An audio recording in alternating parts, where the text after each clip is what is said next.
Hey everybody, Spartan Robot Guy here. Just want to talk to you for a few minutes about what I consider to be the best Wallbuy in all of Zombies. And to demonstrate just how useful this particular Wallbuy is, I'm going to get all the way to round 20 using nothing but this one weapon, the starting pistol, and some melee weapons. So bear with me, gonna skip this first round here.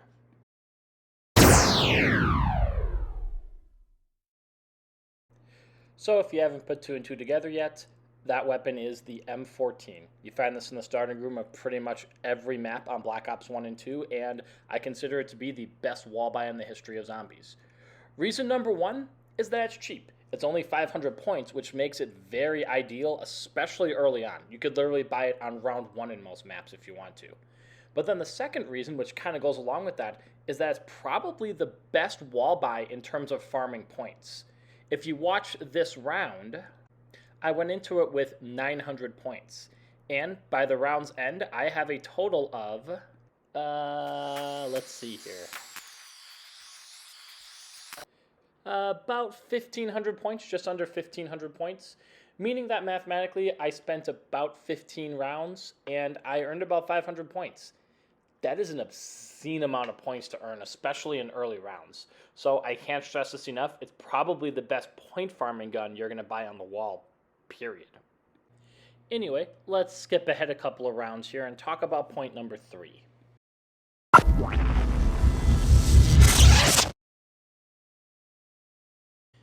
By the way, if you pay attention here, I am racking up points at an obscene rate. Even with the double points and the nuke in there, I was able to get Juggernog and Quick Revive both by the end of round 6. And here you can watch me almost fail the challenge on round 6. Wow. You know, it's almost like I haven't been playing this game since before most of my students were born. I apologize. That is quite embarrassing. Anyway, can I get to Jug? Can I save it? Ooh, let's try. Come on, come on, come on. Okay, I made it. Oh gosh, praise the Lord on high. I can't believe I survived that. And this brings me to a good chance to talk about my third reason, which is just how dynamic of a weapon it can be. For example, you could see right here, I'm just capping heads, one after another. But on the flip side of that, just as easily, if you're starting to feel a little overwhelmed, you can spray and pray and stand a good chance of taking out some zombies like I do right here before ducking out. I freely admit it takes a little more practice to get genuinely good at than, say, for example, the MP5, but with a little practice and a little trigger discipline, it is one of the most dynamic and flexible weapons in all of Zombies. Definitely worth checking out just for that reason alone. Anyway, moving right along, gonna skip a couple more rounds here before we can talk about my fourth reason, so stay tuned. By the way, quick side note, the ammo is dirt cheap. So especially if you find yourself on a higher round and you go down, it's a perfect weapon to pick up just so you have some kind of firepower and some way to recuperate some points. Anyway, let's continue.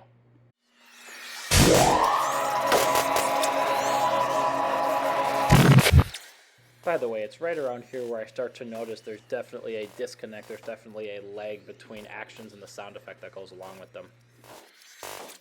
Name this video The Distracting Kitty Cat, because every time I try to do any editing on it, Patty here just automatically sees me on the computer and decides that's a good time to ask for belly rubs and butt scratches. Can you say hi, Patty? Nah, she's not going to do it now that she's on camera.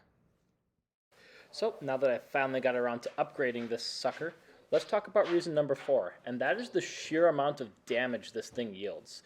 This is one of the only Wallbuys I can think of that's still viable past round 15 or 16. To give you guys a perspective, we'll skip ahead a little bit here, and I'll show you guys what it does on round 10. For example, right here, if you pay attention, just domed that zombie with 3 shots, one to the arm, one to the chest, and one to the head, and down it went. And kind of going off of that, you might not think that you get a ton of ammunition for this thing after you upgrade it. They only roughly double the amount of ammo they give you. But as with the unupgraded version, if you're careful and you take the time to line up your shots, you're going to do not only a lot of damage, but you're going to rack in a ton of points, to the point where you could literally just keep buying ammo off the wall. As long as you're careful with how you spend your points outside of buying ammo, you stand a really good chance of stretching the points you earn from this gun to a point where you can always afford to just buy more when you're in a pickle.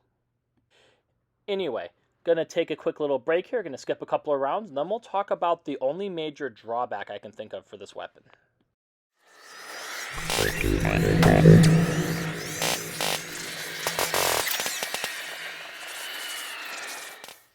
You know, aside from my wife and my cat and my daughter, I have one true love in life, and that is the Stang and the Sal. Probably my single favorite gun to upgrade of all time. I wrote a song for it once, and I'm going back and forth if I want to sing it here. But I love the Mustang and Sally. Any chance I get to upgrade the starting pistol, I will absolutely take, even on what's technically a M14 only challenge.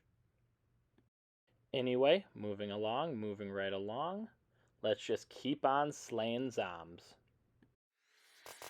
And it's here where the audio lag becomes absolutely egregious. It's at least 3 full seconds between me pulling the trigger and hearing the sound of the bullet going off. But I digress. And if you pay attention here, this is the second part of the playthrough where I almost failed the challenge. I don't know how, but I managed to take a lot of damage in that lava, and all of a sudden the horde was on me like ugly on an ape. Whew, that was intense. Okay, moving right along. So now, if you pay attention here, going in from round 14 into 15, it's still demonstrating itself as a very viable weapon. I'm still able to consistently cap zombies with only a handful of shots. Again, it boils down to being very slow and very careful with how you use your ammo, because it is ultimately limited.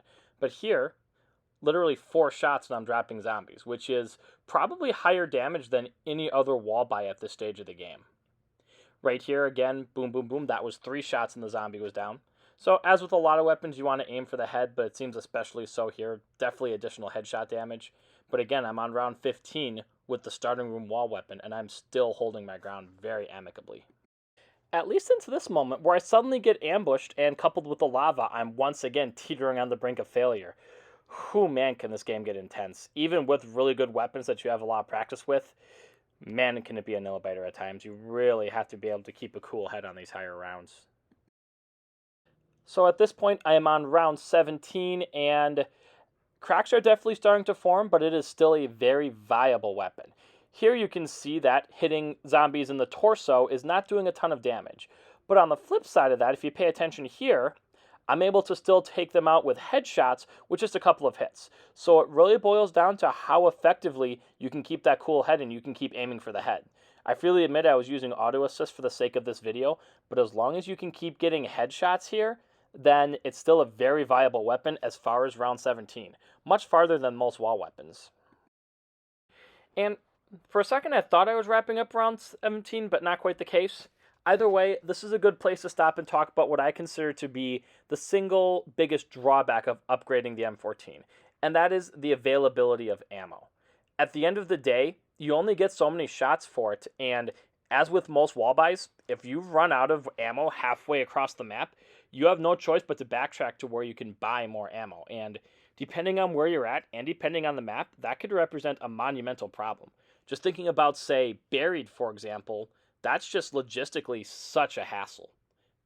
That's the same problem that most Wallbuys have, but this feels especially egregious for a weapon like the M14 because you have to get basically all the way back to the start of the map, where, logistically speaking, it can become a monumental problem if, for example, you're in Origins, you run out of ammo by, say, Generator 5 on the other side of the map. You have to find a way all the way through all the trenches and past all the zombies to buy more ammo, and that's much easier said than done, let's just say. Still, all things considered, this is a very powerful weapon, and especially somebody with a little practice and a little skill, it is absolutely invaluable. Especially on a smaller map like, say, Town, it is just absolutely ridiculous. And just to demonstrate that, let's finish out this challenge. So for the most part, round 18 was relatively uneventful. Was running dangerously low on ammo for the Stang and the Sal, as you can see here. So I was leaning more and more into the M14, and once again, did a very good job of holding them back. And then all of a sudden, I once again almost went down, once again because of the lava. That bloody lava is the absolute bane of my existence every time I play this map. But moving along, the rest of round 18 was relatively uneventful, just kept on training. So I started off round 19 by buying some more ammo, which barely dented my ammo. I had just under 18,000 points saved up, so there really wasn't any need for concern there. But I was once again basically out of ammo for the Stang and the Sal, so I just had to keep on training with the M14 and hope to God that I would either have enough ammo to get me through the round or find an opening where I can buy more. And then, just as I thought the end was in sight, just as I thought I was going to make it, well, I go down. Now, by some strange miracle, or maybe Richtofen feeling merciful, I was able to get back on my feet, and I was able to make a screaming mad George dash straight on over to Juggernog, or maybe over to Juggernog. Oh dear. Crap, crap, crap, crap. Okay, I can't believe I survived that. That was probably the closest I've come to going down in the entire game. Wow. Oh, and then a nuke and an instant kill. Yeah, Richtofen definitely was feeling merciful in that moment. And just like that, I managed to survive the challenge. All the way to round 20 with nothing but starting room weapons. And I also bought Galvan Knuckles at some point or another, but I barely used them anyway, if I'm being honest. I honestly forgot I had them for several rounds at a time, so really didn't change the fact that the M14, combined with the Stang and the Cell, carried me through this challenge. So, in conclusion, the M14 is a fantastic wall buy. I would argue, at least for Black Ops 1 and 2, it is the absolute best wall buy you can buy. Feel free to leave your comments, though. What do you guys think? Do you guys think there's something even better, something that's even more viable to take off of the wall? Let me know what you think, and thank you very much for watching. Have a great, blessed week.